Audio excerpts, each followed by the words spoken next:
Hello traders. Welcome to our video on the basics of support and resistance in trading. In this video, we will be discussing the importance of understanding these key concepts and how to use them to make informed decisions when entering trades. There is many ways to trade support and resistance. My current favorite is break of support and resistance. The concept of support and resistance trading is easy. You buy or long when price breaks the resistance, and short or sell when price breaks support. Support and resistance trading works good on multiple timeframes, but is more correct in longer timeframes, such as the 5 or 15 minutes chart. You can also use it on the 1-minute chart, but keep in mind that is less accurate. Some examples of break of support and resistance.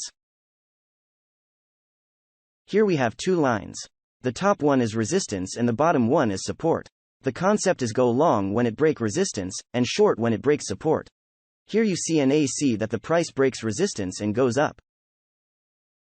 Retest of resistance. This shows that the resistance is valid, and that it is a good place to go long. This resistance has now become a new support. One more retest, further confirming that the resistance is the new support. Good place to go long. Break of support example. Price breaks the support. Wait for a confirmation or retest to be more sure that it will continue down, and to see that it respects the new levels. This retest shows that the support is valid, and this is a really good place to go short.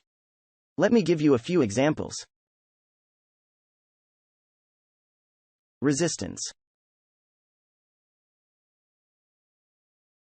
Support. Breakout from resistance. This is a bullish movement and could be a good place to go long, especially if creates a retest. Support is a level at which buyers tend to step in and purchase an asset, preventing the price from falling further. Resistance, on the other hand, is a level at which sellers tend to step in and sell an asset, preventing the price from rising further. These levels are often identified by looking at past price action and identifying areas where the price has bounced or been rejected. When it comes to entering trades, it's important to consider the current level of support and resistance for the asset you're trading.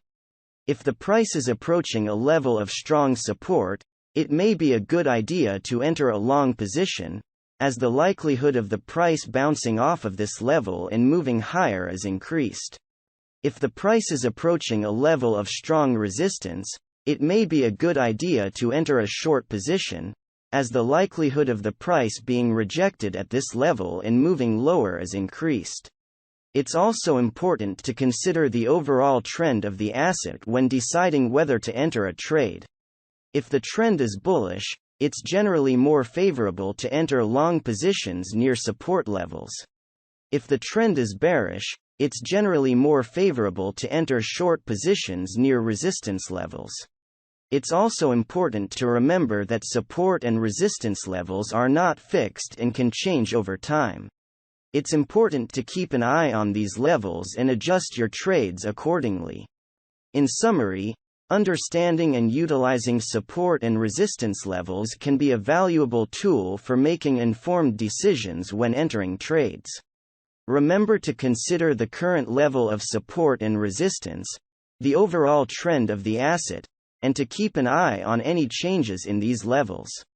Thanks for watching, and as always, happy trading.